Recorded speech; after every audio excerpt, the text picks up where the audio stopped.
las cosas funcionan. Y el policía es policía. Y el profesor, pues eso, hace. Los padres son padres, las normas son normas. Los curas son curas. Los bancos son bancos. Los políticos son políticos. Y son buenos. Porque la maldad no existe.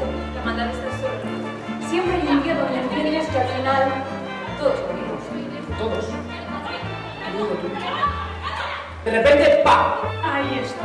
Un día donde te cambia la mirada. Una hostia de realidad. Puede que los policías no siempre hagan de policía. Puede que las normas no sean para todos. Y puede que la maldad esté viva. Ya no ves al profesor como lo veías y escuchas a tu madre como lo escuchabas. El puzzle está roto. Que ahora ves que lo raro es normal. Y lo normal es raro. Porque allí En ese día te rompe. ¿No sabes qué hacer?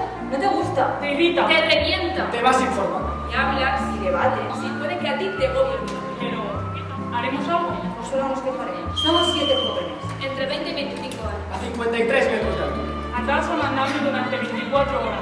Delante de la sucursal principal de uno de los bancos más poderosos de España, que invierte más de 3.000 millones en armamento. Entre sus jóvenes seguimos sin trabajo y sin futuro. Así que hemos colgado una pancarta con una lista de los errores que llegan a financiar este. Y aquí estaremos hasta que nos echen. Hasta que no podamos más. Hasta que nos escuchen. Hasta que Entiendan que no nos gusta. hasta que sepan que estamos en